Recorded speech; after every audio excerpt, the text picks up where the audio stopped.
What's up? It's your self-proclaimed Cinema Shogun here, and I hope everyone had a good Thanksgiving. I hope everyone got a lot to eat. But even if you don't celebrate Thanksgiving, I want all of you to know that I am extremely thankful for each and every last one of you all. Your support means the world to me.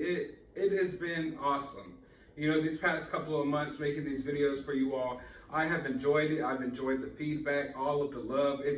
It doesn't go unnoticed. It doesn't go unappreciated. I know that I have surpassed different milestones. We blew past 10K subscribers. We blew past 20K, 25K, 30K. We're closing in on 35K. And I haven't had the chance to sit down and thank anyone for that, but it means the world to me. You know, I never thought this would happen in a million years, and I really appreciate that all of you appreciate my videos. So I'm thankful for all of you, extremely thankful for all of you. And when I was sitting down yesterday thinking about the things that I was thankful for this year, the number one thing I could think about was all of you. It's been life-changing in many ways. So I really appreciate the support, and I'm just thankful to hear all of your opinions and your insight on things, going through the comments on all of my videos and seeing things from different perspectives. I've definitely learned a lot from you all as well, even if you might not know that. So I really appreciate that. But let's go ahead and get into this video. Now, we all know what brought us together in the beginning was this Brian Laundrie story.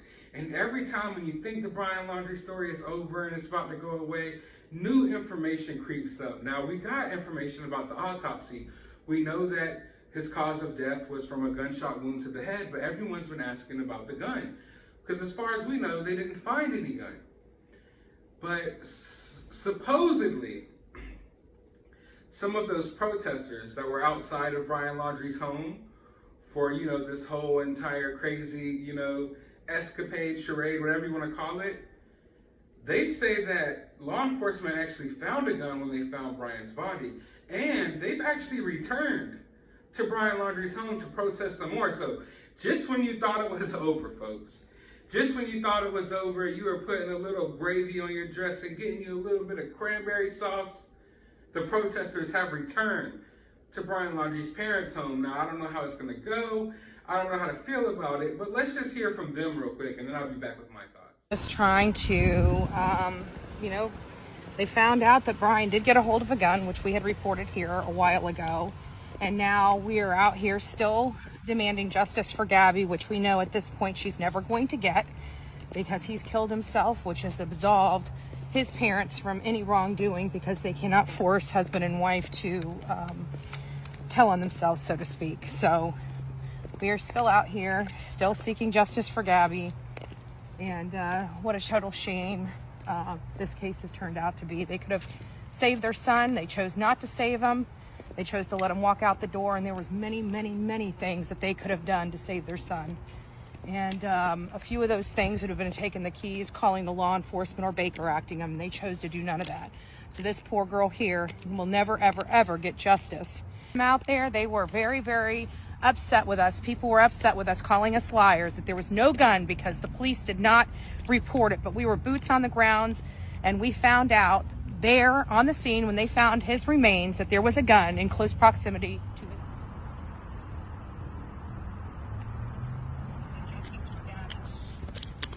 As you can see, we are in front of the Dirty Laundrie's house.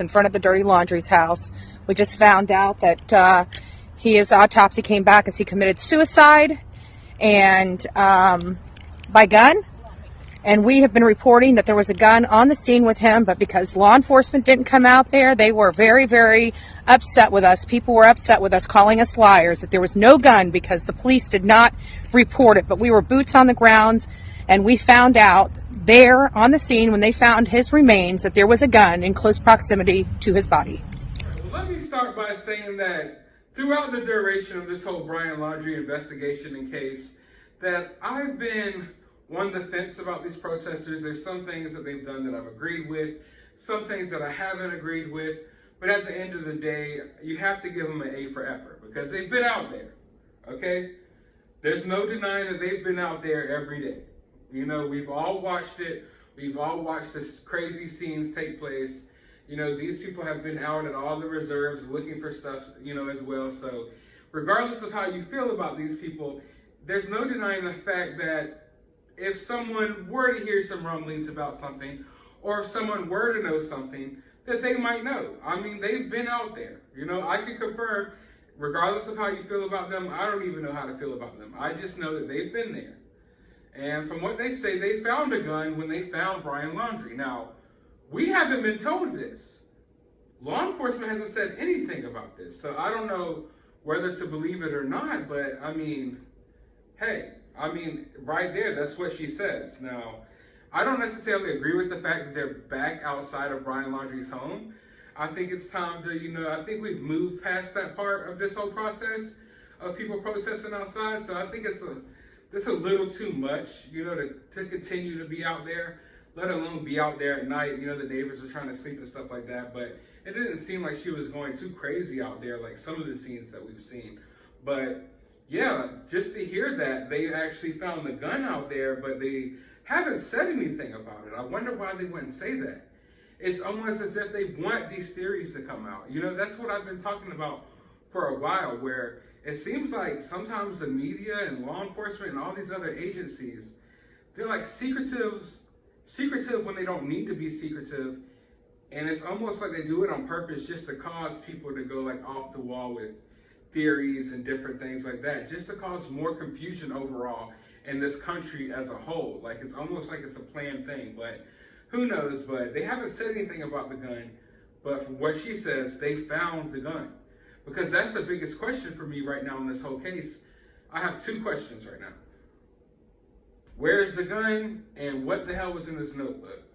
And then the third question that's still lingering on my mind is about this storage unit. I still want to know, why did he feel the need to empty the storage unit? So, I'm continuing to look into things a little bit, but there's really not much to look into here. But if what she says is true, then they already got the gun, and I don't know why they haven't told us. But I want to know your thoughts. What do you think about this? Let me know down in the comments below. While you're down there, hit that thumbs up button, hit that subscribe button, ring that notification bell, and tell me something that you're thankful for this year. Let me know down in the comments below. But as always, find some time out of your day to go eat some leftovers and go watch a movie.